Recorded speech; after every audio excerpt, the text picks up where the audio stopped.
Good morning all. आज का वचन हम देखेंगे इफिसियों और उसका 6 अध्याय और पहली आयत से 4 आयत। धन्यवाद।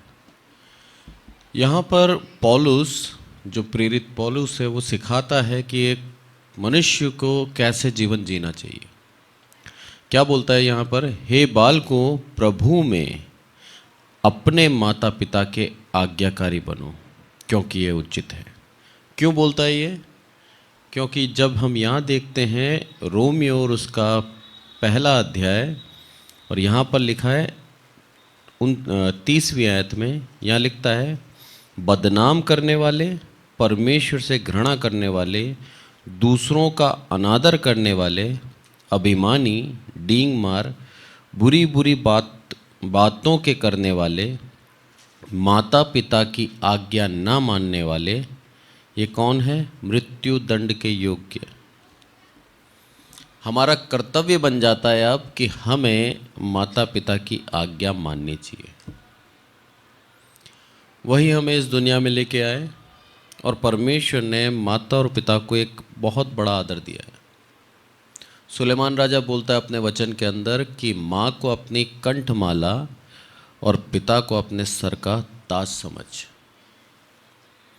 ये चीज़ हमें हमारे बच्चों को भी सिखानी चाहिए और हम खुद भी अपने जीवन में इसको उतारें। ये शिक्षा हमें सबको देनी चाहिए कि जरूरी है माता पिता का आदर करना। यदि आदर करते हैं तो हम जीवित रहेंगे। मृत्यु दंड के योग्य बोला है इसको। बोला इससे बढ़िया तो वो बच्चे को मार डालो। कौन मारेगा? प्रभु, हम नहीं मारना। अनंत काल की मृत्यु उसको नरक दिया जाएगा जो अपने माँ बाप का आदर सम्मान नहीं करता। कितना अधिक सम्मान दिया है प्रभु ने, उसके बावजूद भी यदि हम अपने आप को बड़ा समझ के अपने माँ पे चिल्ला जाते हैं, बाप पे चिल्ला जाते हैं, तो हमें ये पढ़ने की आवश्यकता है।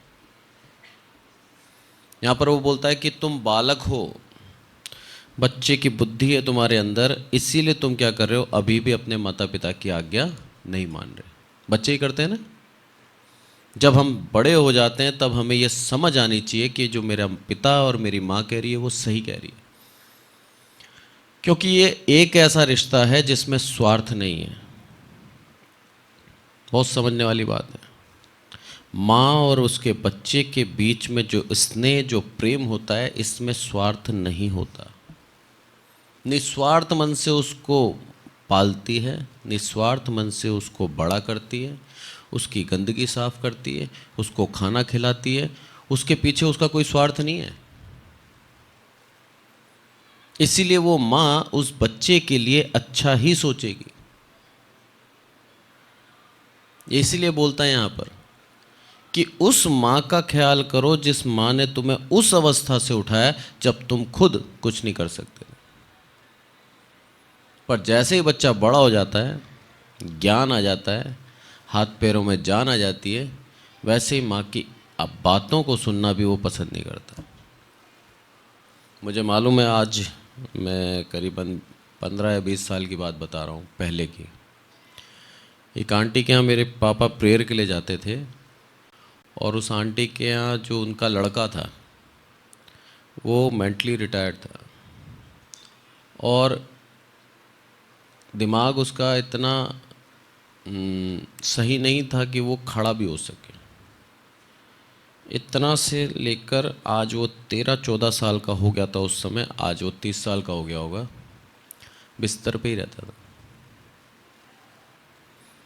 और उसकी माँ उससे उतना ही प्रेम करती थी जितना उसकी बड़ी बेटी जो पूर्ण रूप से स्वस्थ थी, बल्कि उससे ज़्यादा उसका केयर करती थी।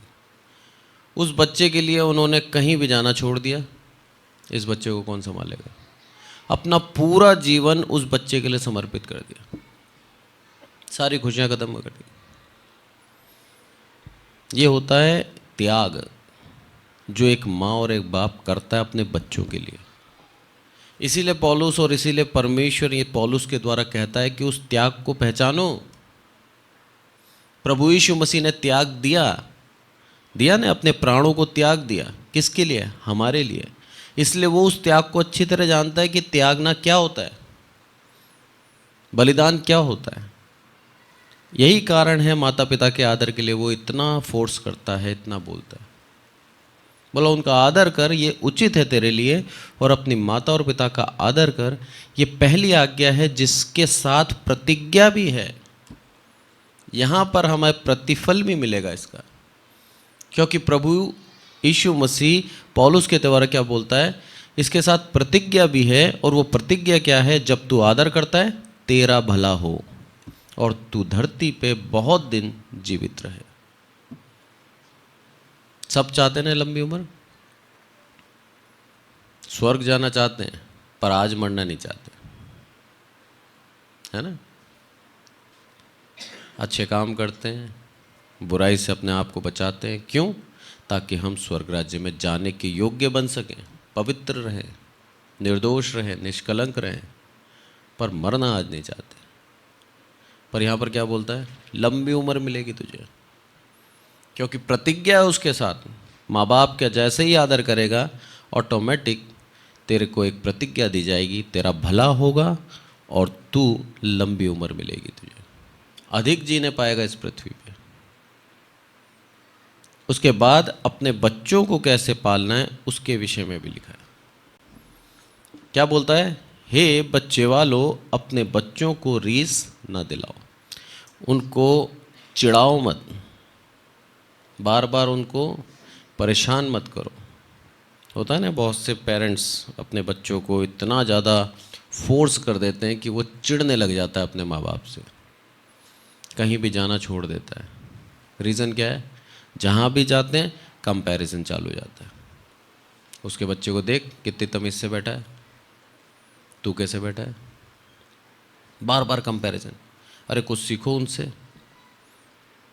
ये सारी चीज़ें क्या करती हैं? उस बच्चे को चिढ़ा देती हैं।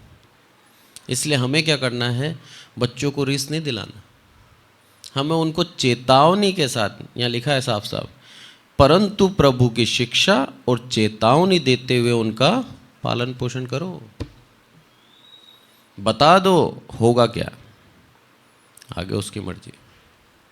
उसको मार के, रीस दिलाकर, चिढ़ा के आप सोचो कि अब मेरा बच्चा सीधा चलेगा, नहीं चलेगा। मुझे याद है हमारे पड़ोस के अंदर अंकल तो गवर्नमेंट सर्वेंट थे और आंटी हाउसवाइफ थी।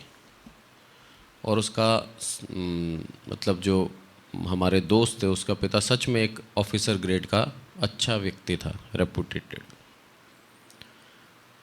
इतना मारते थे तीनों बच्चों को उसकी माँ, इतना मारती थी, मतलब मोहल्ले में रोज उनकी पिटाई होती थी। अरे अपने बाप को देख, नाक कटा रहे हो तुम। और तीनों बच्चे योग्य नहीं बने। कोई क्या काम कर रहा है, कोई क्या काम कर रहा है। पिता के पास पैसे अच्छे थे इसलिए बिजनेस खोल दिए, पर हम सोचें कि उस पोस्ट पे पहुंच गए, नहीं पहुंचे। क्या फ़ायदा हुआ उस मारने का? कुछ फ़ायदा निकला? कुछ हासिल हुआ? उस माँ ने सिर्फ अपना दिल जलाया और कुछ नहीं करा। अपने पिता की इमेज बनाने के लिए अपने बच्चों के ऊपर उसने हाथ उठाया, पर उसके पिता की इमेज ऐसे नहीं बनी। जब हम उसको चेतावनी देते हैं और उसको बताते हैं कि तेरा ये करना तेरे लिए गलत हो सकता है, और जब वो खुद उसको अनुभव करता है तब सुधरता है, ऐसे नहीं सुधरता। कितना ही बोल लो, तेज मत चला बेटा गिरेगा, तेज मत चला बेटा गाड़ी गिरेगा, नहीं मानेगा, वो तेज चलाएगा। जब गिरेगा उसके बाद से ऑटोमेटिक गाड़ी धीमी हो जाएगी। ये सच्चाई है। जब तक खुद अनुभव नहीं करेगा नहीं सुधरेगा।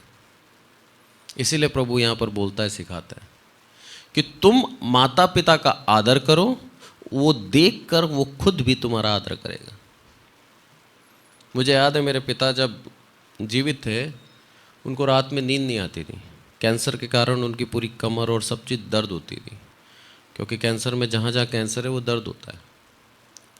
अब वो मेरे से बोलते थे कि बेटा दर्द हो रहा है, तो मैंने कहा मालिश कर देता हूँ। उस समय मुझे भी नहीं मालूम था उनको कैंसर है। मुझे लगता था कि शायद इतने कमज़ोर हो गए हैं और हाथ पैर अकड़ने लग जाते हैं, शायद इसलिए दर्द हो। और जवानी में आप एक ज़्यादा एक्सरसाइज कर लो, बुढ़ापे में आपके हाथ पैर दर्द होंगे, ये सच्चाई है। उन्होंने एक्सरसाइज भी खूब करी थी, तो मुझे लगा शायद वो दर्द है, तो मैं पूरे शरीर की उनकी अच्छी तरह मालिश कर देता था। उनको नींद आ जाती थी। 1 दिन, 2 दिन, 3 दिन, जब रोज़ाना का ये काम था तो मेरे बच्चे ऑटोमेटिक आ गए, बोले पापा हम भी करेंगे। मैंने करो। कब सीखा? जब देखा। बड़े बच्चों को करता देखा तो जोना जो 2 साल का था उस समय, वो भी आ गया।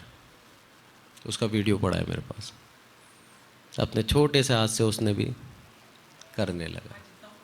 हाँ, क्यों? उसको लग रहा है ये अच्छा काम है। जब हम अच्छा ही करेंगे ऑटोमेटिक हमें देखकर लोग सीखेंगे हमसे।